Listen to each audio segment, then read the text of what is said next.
Bapak Ibu jemaat yang dikasihi Tuhan Yesus Kristus, kami ucapkan selamat datang dan selamat hari Minggu untuk kita semuanya. Nama minggu kita hari ini adalah minggu ketiga setelah Epifanias dengan topik kekuatan Allah yang menyelamatkan. Kita memasuki saat teduh.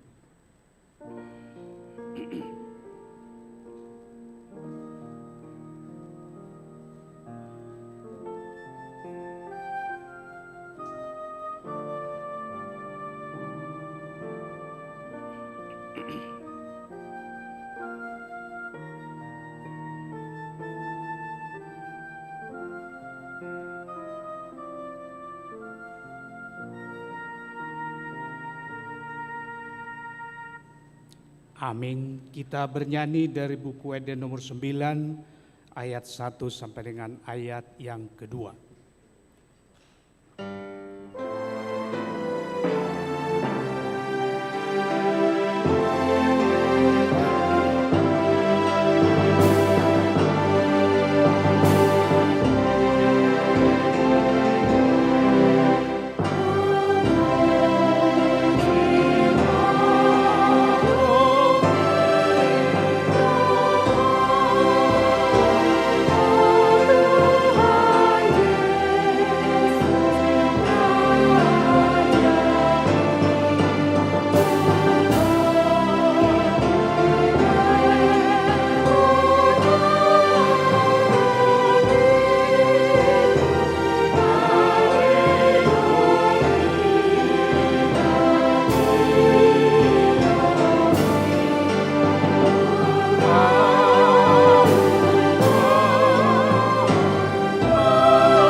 Di dalam nama Allah Bapa dan nama anaknya Tuhan Yesus Kristus dan nama Roh Kudus yang menciptakan langit dan bumi.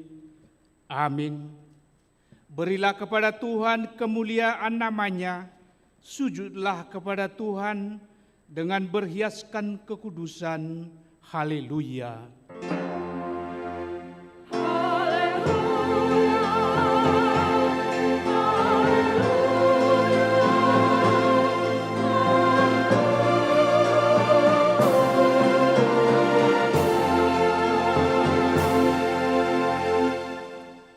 Kita berdoa. Ya Allah yang Maha Kuasa, puji syukur kami ucapkan kepadamu karena Engkau telah mengutus anak-Mu yang tunggal itu kepada bangsa-bangsa kafir. Kasihanilah kami, biarlah firman-Mu yang kudus itu tinggal di tengah-tengah kami dan keturunan kami.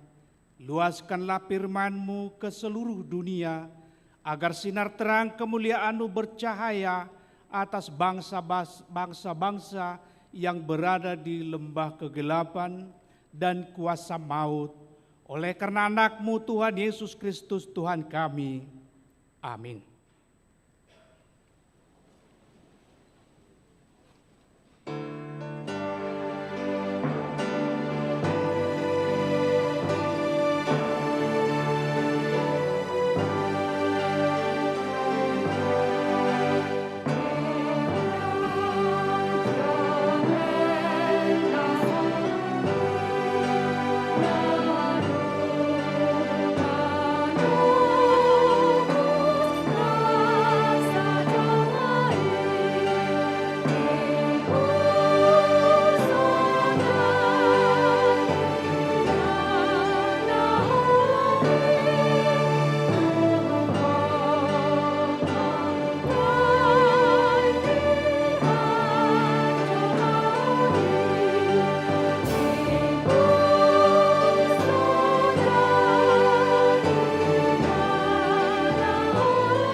Dengarlah hukum Tuhan untuk hari Minggu ini yang diambil dari Filipi 2 ayat 2. Karena itu sempurnakanlah sukacitaku dengan ini.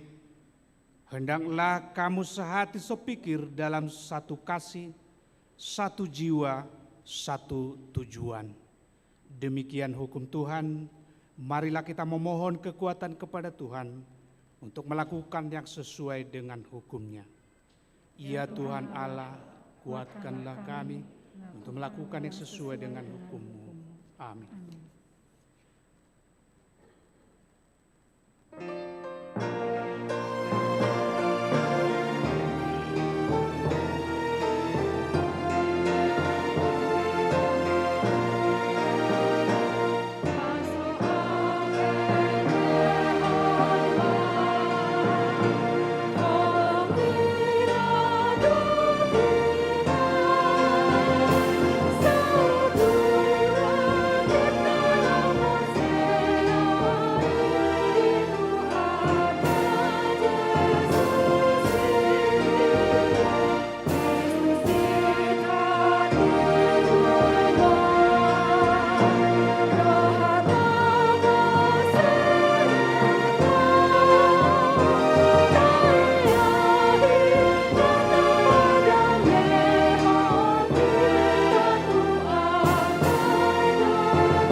Marilah kita merendahkan diri untuk mengaku dosa kita. Kita berdoa.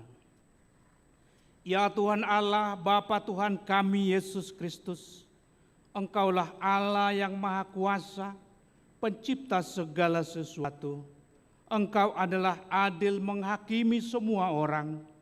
Kami datang ke hadapan-Mu mengaku segala dosa kami yang kami lakukan karena melanggar hukum-Mu, baik melalui perkataan kami yang tidak benar, maupun karena nafsu keinginan duniawi yang selalu mempengaruhi kami. Kami patut mendapat murka Tuhan akibat dosa kami itu. Tetapi Engkau adalah Tuhan pengasih dan penyayang. Kasihanilah kami, ampunilah segala dosa-dosa dan kesalahan kami dalam anak-Mu Tuhan Yesus Kristus. Karuniakanlah kami Roh Kudus, agar kami setia mengikuti Engkau di dalam kebenaran dan kekudusan dan memperoleh hidup yang kekal yang Tuhan janjikan bagi setiap orang yang percaya kepadamu, Yesus Kristus Tuhan kami. Amin. Janji Tuhan tentang pengampunan dosa. Demikianlah firman Tuhan, tetapi engkau memberati aku dengan dosamu. Engkau menyosahi aku dengan kesalahanmu. Akulah dia yang menghapus dosa pemberontakanmu oleh karena aku sendiri, dan aku tidak mengingat-ingat dosamu. Kemuliaan bagi Allah di tempat yang maha tinggi. Amin.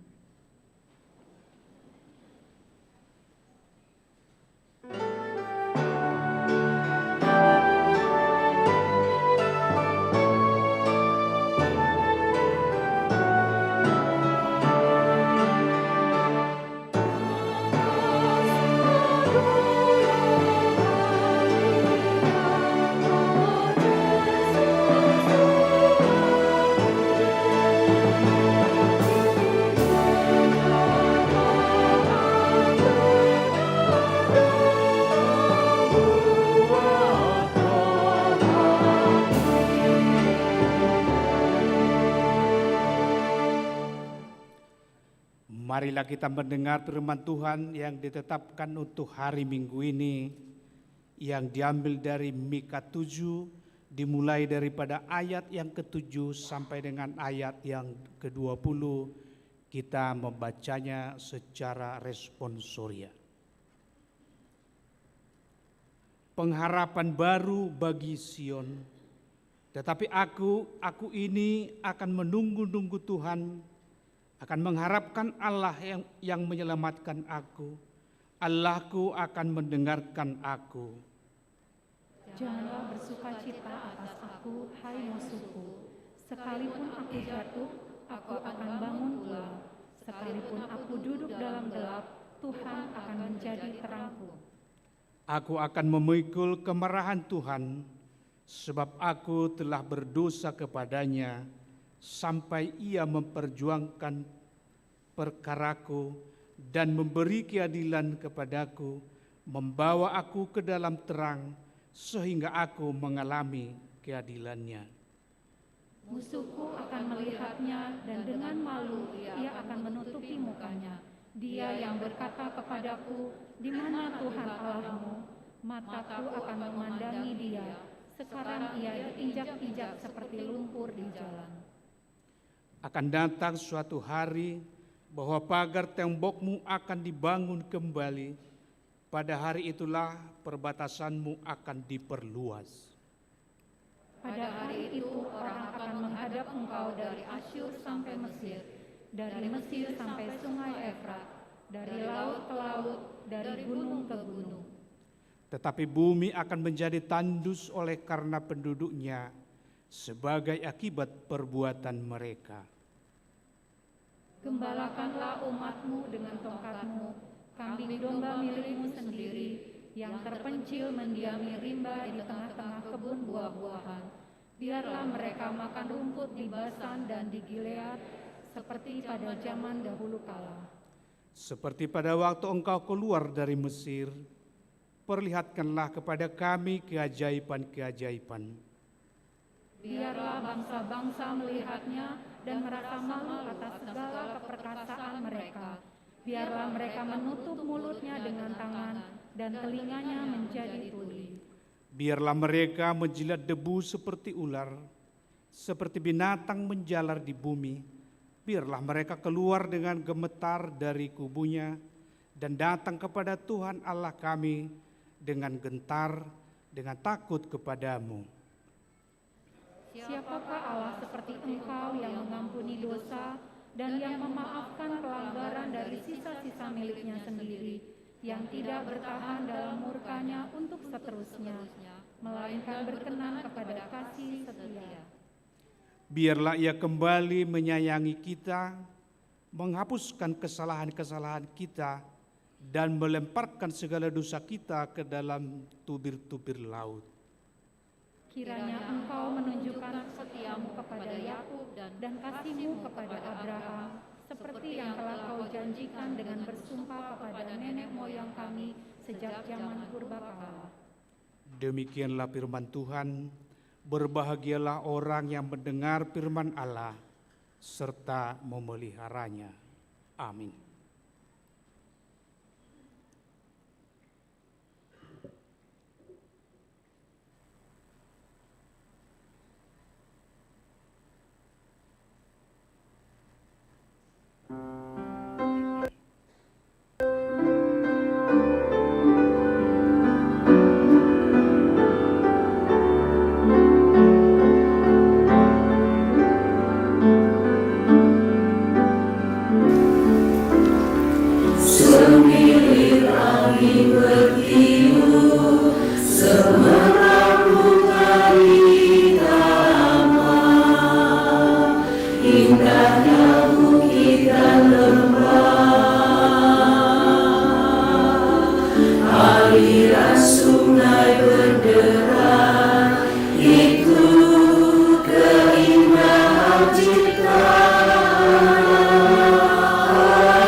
marilah kita bersama-sama mengaku iman kepercayaan kita. Sebagaimana teman-teman seiman di seluruh dunia, kita bersama-sama mengucapkannya. Aku percaya kepada Allah, Bapa yang Maha Kuasa, Khalik langit dan bumi. Aku percaya kepada Yesus Kristus, Anaknya yang tunggal Tuhan kita, yang dikandung daripada Roh Kudus, lahir dari anak darah Maria, yang menderita sengsara di bawah pemerintahan Pontius Pilatus, disalibkan, mati dan dikuburkan, yang turun ke dalam kerajaan maut, pada hari yang ketiga bangkit pula dari antara orang mati, naik ke surga, duduk di sebelah kanan Allah Bapa yang Maha Kuasa. Dari sana akan datang kelak untuk menghakimi orang yang hidup dan yang mati. Aku percaya kepada Roh Kudus dan adanya satu gereja yang kudus, persekutuan orang kudus, pengampunan dosa, kebangkitan daging, dan kehidupan yang kekal. Amin.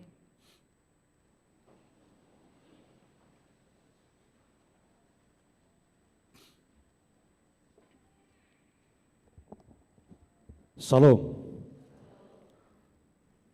Warta Jemaat Minggu ketiga setelah Epifanias, tanggal 22 Januari 2023. Nomor 1, anak lahir. Pada hari Jumat tanggal 6 Januari 2023, Tuhan telah menganugerahkan seorang anak laki-laki kepada keluarga Alprin Mario Marpaung SM, Ibu Marlina Boru Simanjuntak Eskom, yang beralamat di Jalan Babakan Tarogong, nomor 522/196B, Jemaat Daerah 6 Bansel, ibu dan anak dalam keadaan sehat. Nomor 2, anggota jemaat baru.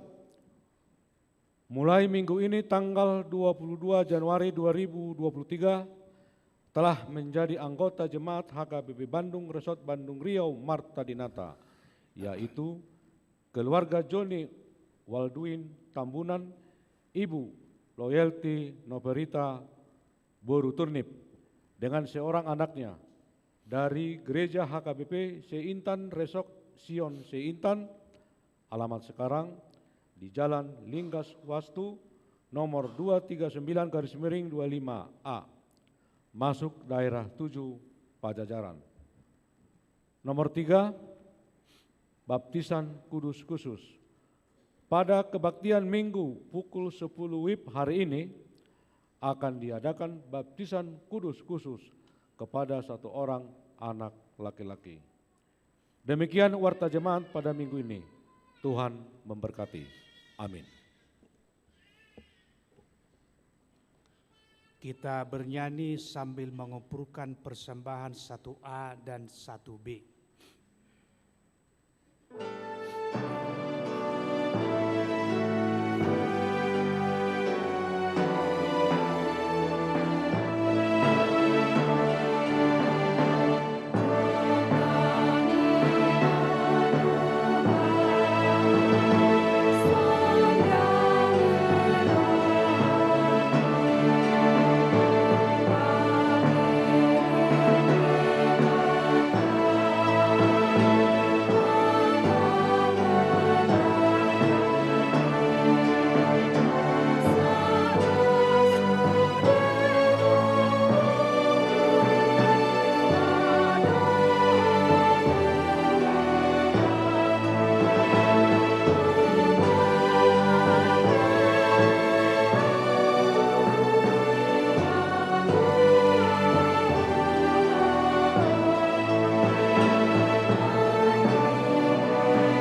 damai sejahtera Allah yang melampaui segala akal akan memelihara hati dan pikiranmu di dalam Kristus Yesus Tuhan kita.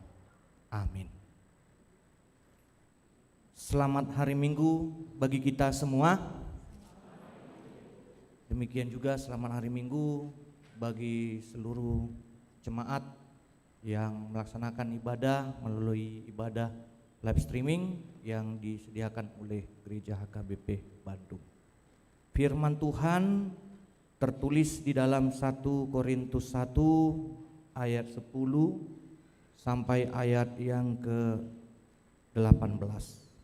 Saya akan membacakannya kepada kita. Perpecahan dalam jemaat.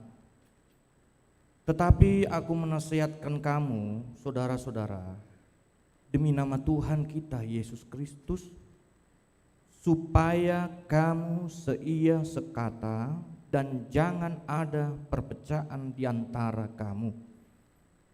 Tetapi sebaliknya, supaya kamu erat bersatu dan sehati sepikir.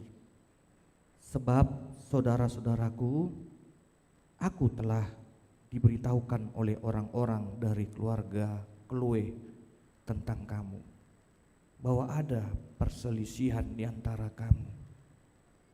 Yang aku maksudkan ialah bahwa kamu masing-masing berkata, aku dari golongan Paulus, atau aku dari golongan Apolos, atau aku golongan dari Kepas, atau aku dari golongan Kristus. Dan adakah Kristus terbagi-bagi?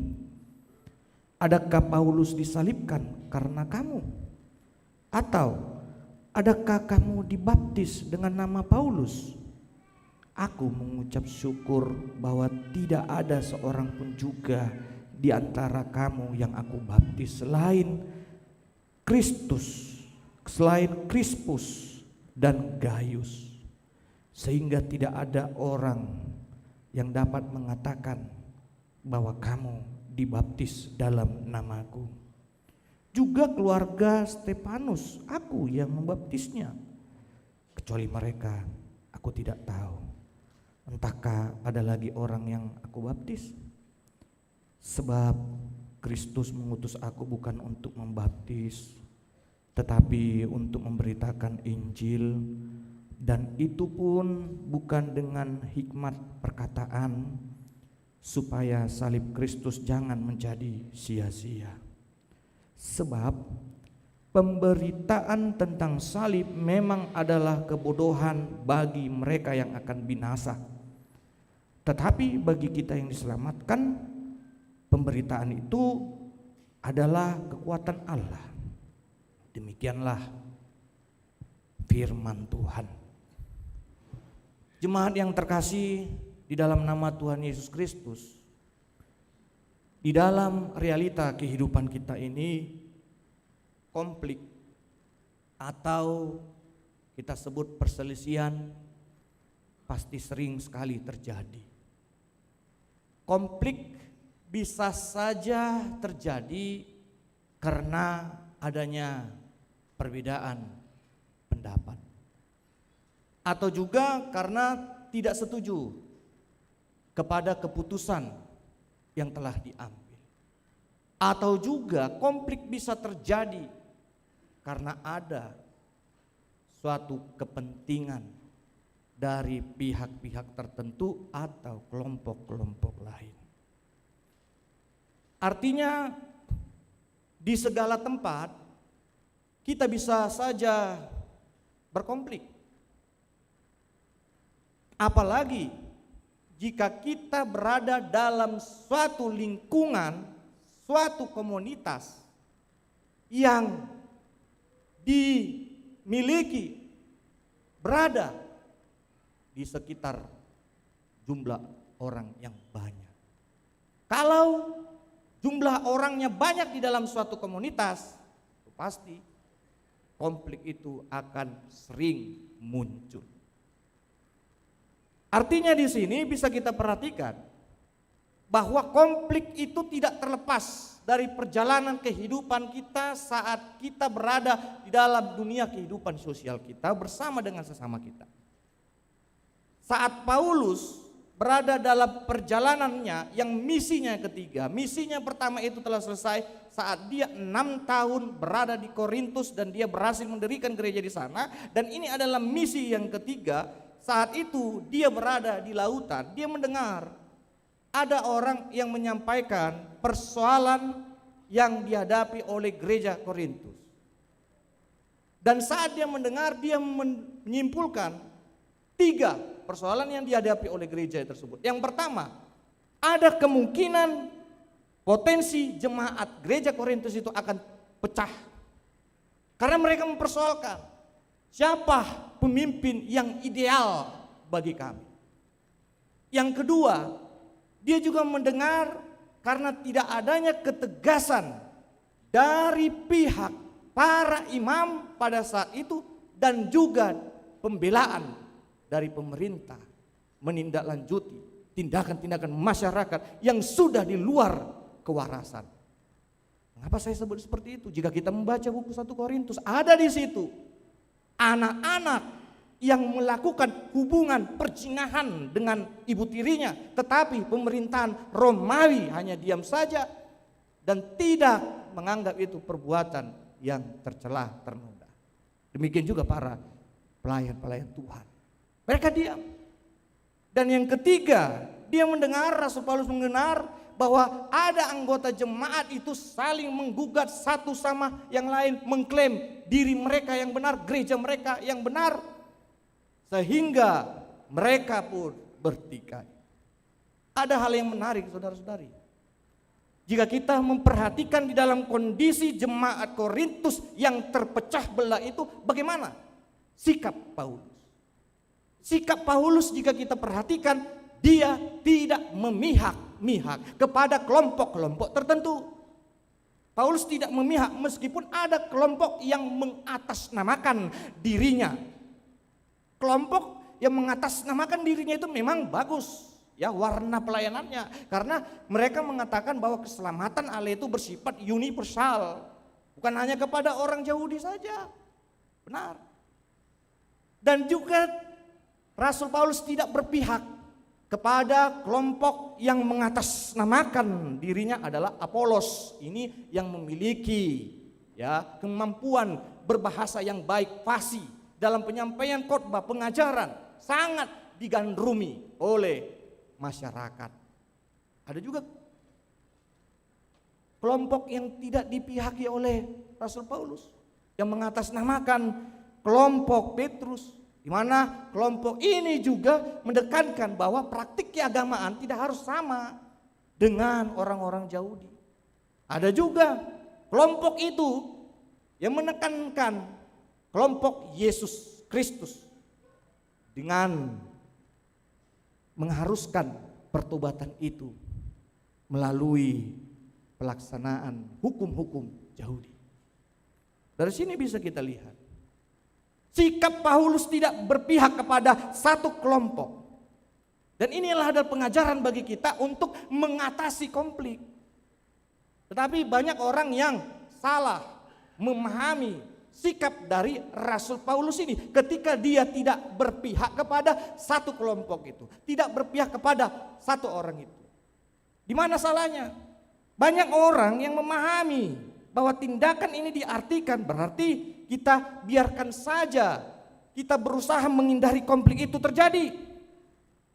Sebenarnya orang-orang yang tidak mau menghadapi konflik ini justru akan muncullah masalah-masalah yang baru yang lebih banyak lagi karena dia tidak mengambil sikap untuk menangani, mengatasi konflik itu.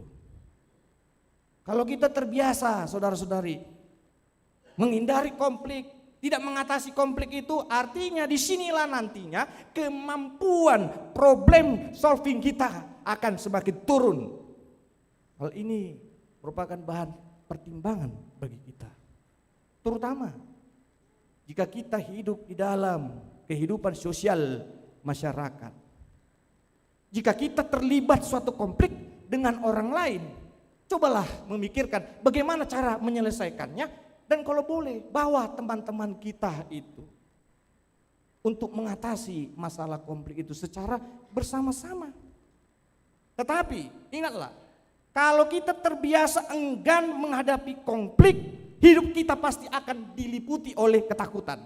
Ini tandanya kalau orang yang ketakutan, dia pasti akan selalu memilih untuk diam daripada salah bertindak, salah berucap yang bisa nantinya memancing perselisihan. Beranilah menghadapi konflik. Dan jika sekiranya kita, Anda, saya menjadi penyebab terjadinya konflik itu, maka besarkan hatimu untuk mengakui kesalahan dan minta maaflah, dengan harapan konflik itu bisa kita atasi. Tensi konflik akan semakin memanas dan sulit untuk diatasi jika kita terbiasa menghindarinya saja.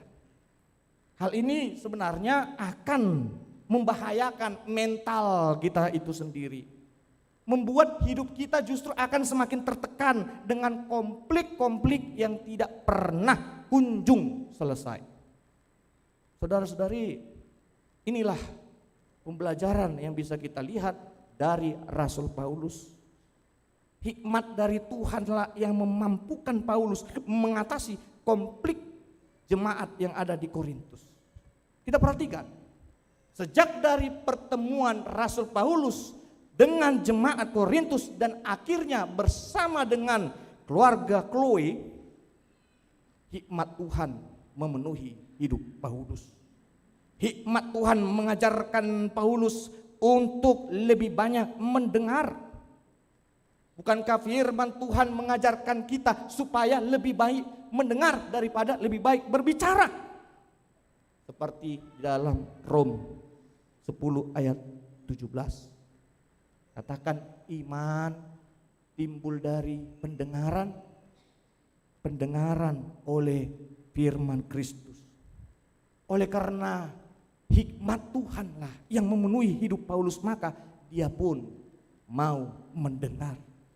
Dan itulah yang diungkapkan oleh Paulus saat dia berhadapan dengan jemaat Korintus. Dia mengatakan bahwa saya datang ke Korintus bukan untuk membaptis, tetapi dalam rangka pemberitaan Injil. Artinya bukan persoalan siapa yang membaptis. Dan inilah isi agenda di dalam penyampaian baptisan secara khusus gereja kita HKBP. Ada 3 poin utama yang diminta. Yang pertama, kita diminta saat kita menyerahkan anak kita untuk dibaptis, kita diminta untuk tetap setia kepada Tuhan. Dan yang kedua, membimbing anak kita itu. Dan yang ketiga, menyerahkannya ke gereja kita. 3 hal ini. Inti dari pokok pemberitaan pembaptisan itu adalah Injil. Sebab Injil itu adalah kekuatan Allah. Artinya memang dari sejak dahulu Tuhan memerintahkan kepada kita untuk memberikan pengajaran firman Tuhan itu kepada anak-anak kita. Dan yang paling utama di dalam komunitas terkecil kita, yaitu keluarga. Ajarlah anakmu firman Tuhan pada saat kamu duduk, berjalan-jalan, pada saat kamu tidur, bangun. Itu adalah firman Tuhan. Itulah kekuatan Allah yang bekerja mengubah dan membangun karakter kita semakin lebih baik. Saudara-saudari, saat menghadapi konflik, sikap yang kita butuhkan sebenarnya adalah bukan saling menyalahkan atau membenarkan diri.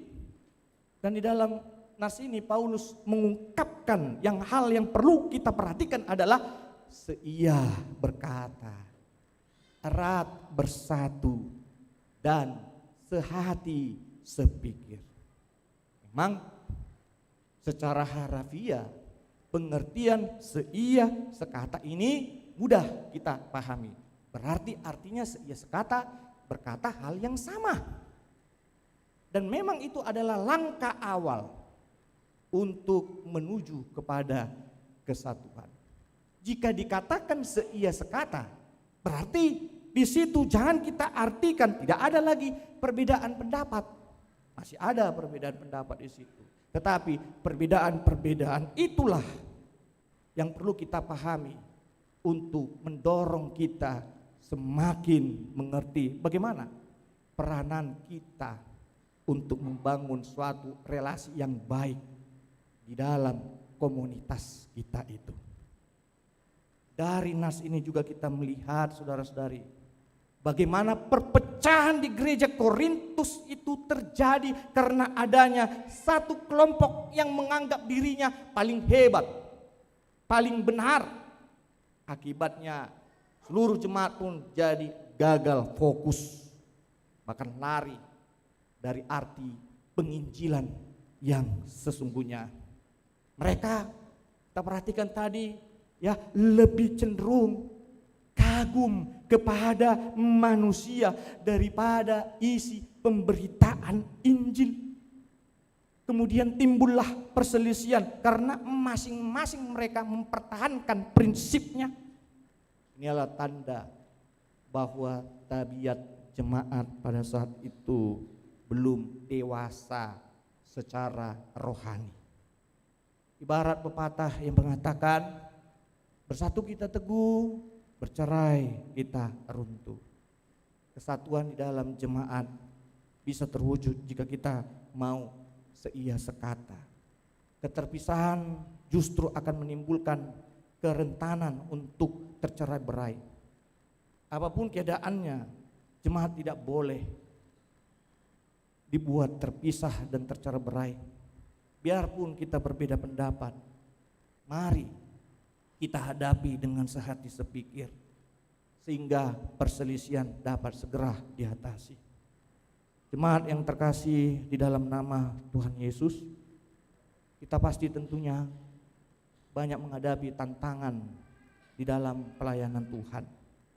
Ada banyak isu-isu, ada banyak gosip-gosip yang bisa saja membuat kita terpecah. Hal ini juga yang pernah dihadapi jemaat Korintus pada saat itu. Saat itu mereka juga mendengar banyak sekali berita-berita yang mengolok-olok Yesus dan para muridnya. Ada kisah kota tua di Rom. Di sana ditemukan sebuah tulisan yang diduga telah muncul, diperkirakan, diciptakan berasal dari tahun 200-an Masehi. Lukisan ini berisikan gambar seorang pemuda Kristen yang bernama Alex Amenus. Dia adalah seorang pemuda Kristen. Alex Amenus digambarkan sedang menyembah Tuhannya, dan Tuhannya itu digambarkan sebagai sosok manusia yang berkepala keledai yang disalibkan. Sebenarnya gambaran ini diartikan sebagai bahan olok-olok yang ditujukan kepada pengikut Tuhan Yesus. Para pengikut Tuhan Yesus dinilai seperti keledai, orang bodoh, karena mereka menyembah orang-orang yang terhukum karena tindakan kriminal. Oleh sebab itu, jika kita perhatikan di dalam nas ini, Rasul Paulus mengatakan, sebab pemberitaan tentang salib memang kebodohan bagi orang-orang yang mau binasa, tetapi dikatakan itu adalah keselamatan bagi orang-orang yang percaya, dan disitulah akan kita terima kekuatan Allah itu. Apa yang disampaikan oleh Rasul Paulus ini hendak menegur orang-orang yang tidak memahami tentang salib. Melalui hikmat Tuhan, Paulus menjelaskan bahwa salib adalah hikmat Tuhan yang mengajarkan seluruh umat manusia arti dari suatu pertobatan. Melalui saliblah kita disadarkan bahwa Allah mengasihi kita dengan cara mengampuni setiap pelanggaran-pelanggaran yang telah kita lakukan. Saudara-saudari, kita dapat melihat di dalam kehidupan ini bahwa persoalan perselisihan kerap kali muncul karena adanya sikap yang egosentris dan sulitnya untuk mau mengampuni. Setiap orang merasa dirinya paling berkuasa, memiliki rasa kagum yang berlebihan, fanatik terhadap seseorang yang dianggap berpengaruh dan paling hebat, menganggap dirinya paling berjasa, yang dapat memberikan peluang. Inilah menjadi faktor pemicu dalam keretakan. Saudara-saudari, kita bisa saja mendapati diri kita di dalam posisi seperti itu. Kita dinilai orang sebagai orang yang bodoh, orang yang lemah, tidak berdaya, tidak memiliki teman, tidak memiliki kawan, kekuatan. Tentu itu bukan hal yang menyenangkan, kan? Dan tidak ada yang mau menerima perlakuan tersebut. Tapi itulah yang merupakan tantangan fakta yang dialami oleh umat Tuhan hingga saat ini. Gereja mengalami penolakan demi penolakan, umatnya dibuli, gereja dirobohkan, dipersulit, dan lambang kekristenan justru dihina, dijadikan olok-olok bahkan di media sosial internet yang kita lihat. Bagaimana kita menghadapi tantangan semuanya ini? Firman Tuhan mengingatkan kita untuk tetap seia sekata, erat bersatu, dan sehati sepikir. Karena itulah kita dipanggil untuk menjadi tubuh Kristus, dan salib Kristus yang kita beritakan. Itulah yang harus menjadi fokus dalam pelayanan kita. Salib Kristus adalah kekuatan Allah yang menyelamatkan. Amin. Kita berdoa. Ya Tuhan Allah, Bapa kami, terima kasih karena Engkau memberikan kesempatan dan kekuatan bagi kami pada saat ini untuk beribadah di dalam gereja-Mu ini. Ya Tuhan, terima kasih juga atas berkat yang telah kami terima. Ajari kami supaya kami dapat memakainya dengan baik untuk kemuliaan bagi nama-Mu. Kami telah mendengarkan firman-Mu Tuhan, yang mengingatkan dan mengajarkan kami supaya kami dapat menjadi pembawa damai. Apapun konflik yang bisa saja muncul dalam kehidupan kami, ajari kami supaya kami tetap seia, sekata, sehati, sepikir, dan erat bersatu. Ajari kami Tuhan supaya kami menjadi umat yang Engkau banggakan, yang menaburkan kasih. Tuhan Allah Bapa kami juga mendoakan setiap pergumulan yang dihadapi oleh jemaat-Mu, Kau kuatkan mereka supaya mereka dapat memenangkannya. Kami juga berdoa kepada seluruh jemaat-Mu yang sakit, Engkau berikan kepada mereka kesembuhan. Tuhan, kami juga menyerahkan bagi para pemuda-pemudi yang di dalam studi kuliahnya, Kau berikan hikmat pengetahuan bagi mereka supaya mereka juga dapat belajar dengan baik dan menyelesaikannya dengan waktu yang Engkau kehendaki.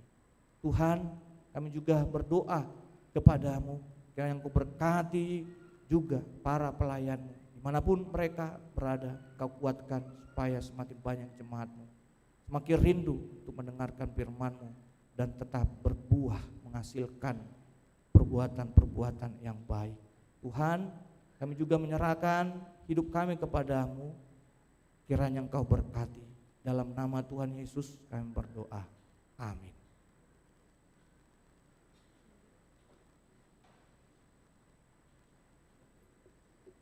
Saudara-saudari yang terkasih dalam nama Tuhan Yesus Kristus, kita bernyanyi dan mengumpulkan persembahan kita. Amin.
Cek.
terkasih, kita memasuki ibadah pembaptisan.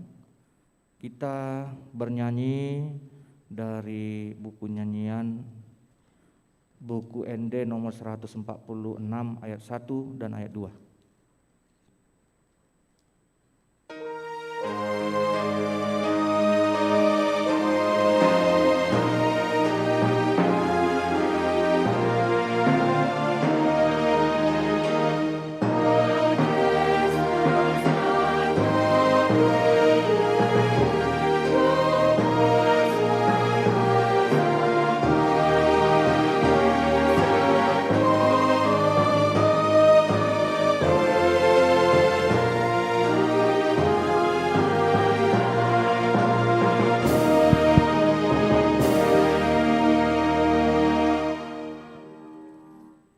Kita berdoa.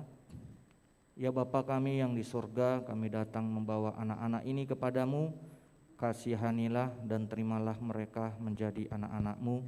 Berkati dan kuatkanlah mereka di dalam perjalanannya menuju kehidupan yang kekal, di dalam nama Tuhan Yesus Kristus. Amin. Saudara-saudara, orang tua dari anak-anak yang akan dibaptis hari ini, dengarkanlah firman Tuhan Yesus.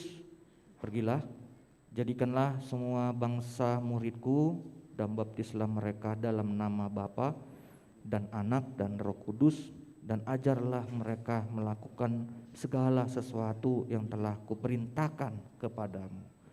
Dan ketahuilah, aku menyertai kamu senantiasa sampai kepada akhir zaman. Siapa yang percaya dan dibaptis akan diselamatkan, tetapi siapa yang tidak percaya akan dihukum. Dengarkanlah juga firman Tuhan Yesus seperti yang tertulis dalam Injil Markus. Lalu orang membawa anak-anak kecil kepada Yesus supaya ia menjamah mereka. Akan tetapi murid-muridnya memarahi orang-orang itu. Ketika Yesus melihat hal itu, ia marah dan berkata kepada mereka, "Biarkan anak-anak itu datang kepadaku, jangan menghalang-halangi mereka. Sebab orang-orang seperti itulah yang empunya kerajaan Allah.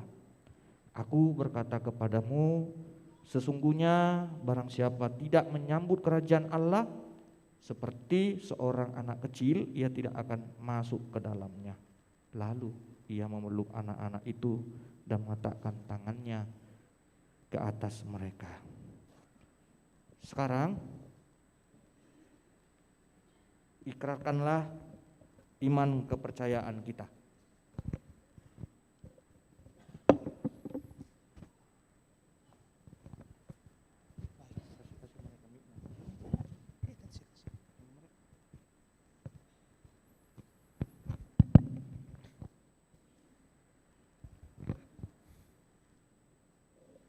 Aku percaya kepada Allah, Bapa yang Maha Kuasa, Khalik langit dan bumi.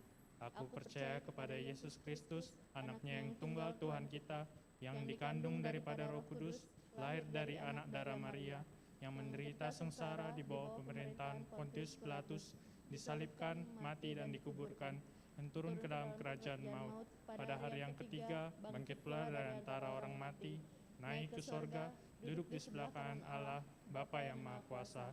Dari sana akan datang kelak untuk menghakimi orang yang hidup dan yang mati.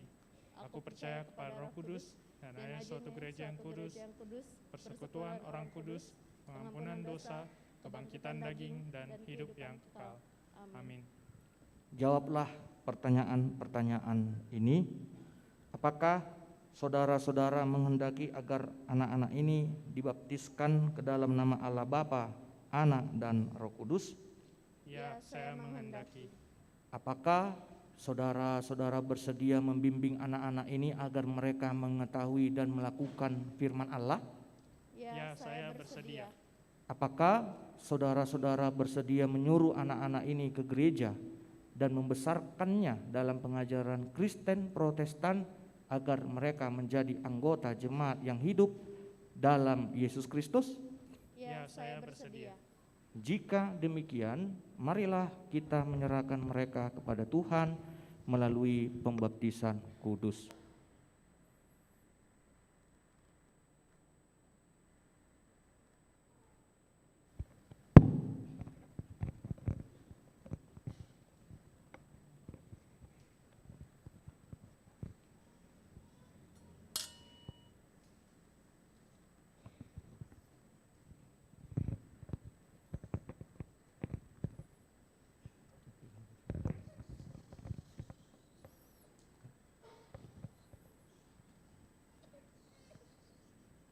Aser Mikael Alexandro Sinaga, aku memberkati engkau di dalam nama Allah Bapa dan di dalam nama Tuhan Yesus Kristus dan di dalam nama Roh Kudus. Amin.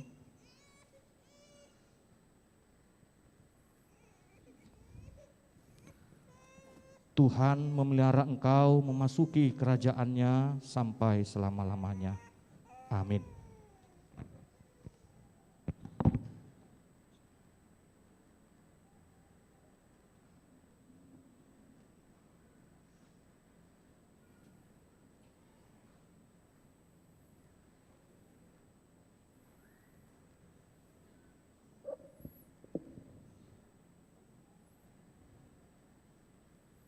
Kita berdoa. Ya Tuhan Allah Bapa kami, dalam Yesus Kristus Tuhan kami telah menyerahkan anak-anak ini kepadamu, dan Engkau telah menerima mereka menjadi anak-anak-Mu melalui baptisan kudus ini, agar mereka menjadi warga jemaat Kristen di dunia ini dan menjadi pewaris kehidupan kekal. Curahkanlah kasih-Mu kepada orang tua mereka. Kuatkanlah mereka mendidik anak-anak ini supaya hidup sesuai dengan kehendak-Mu, agar mereka bersama-sama mewarisi hidup yang kekal. Amin. Jemaat, kami undang semuanya untuk berdiri. Kita bernyanyi dari buku ND nomor 145.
Marilah kita berdoa untuk menyerahkan persembahan kita kepada Tuhan.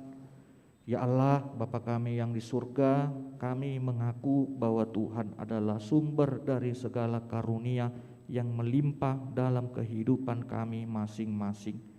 Sebahagian daripada karunia itu kami serahkan kembali sebagai persembahan kepada Tuhan. Terimalah dan berkatilah persembahan umat-Mu ini, agar dapat kami pergunakan untuk pekerjaan dan pelayanan kerajaan Tuhan di dunia ini. Bukalah hati kami untuk mengenal betapa banyak berkat dan karunia yang kami peroleh dari Tuhan, supaya kami senantiasa bersyukur kepadamu di dalam nama Yesus Kristus Tuhan kami. Amin.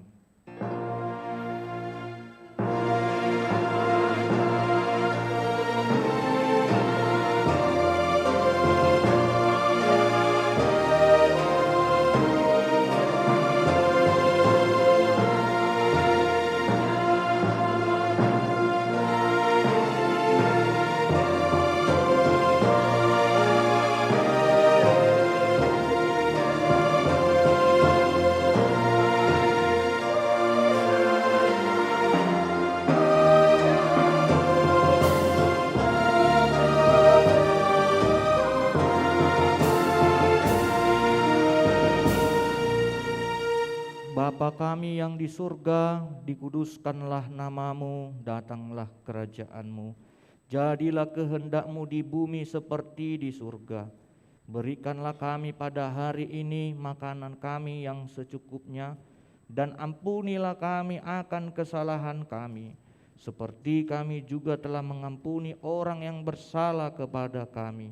Dan janganlah membawa kami ke dalam pencobaan, tetapi lepaskanlah kami daripada yang jahat.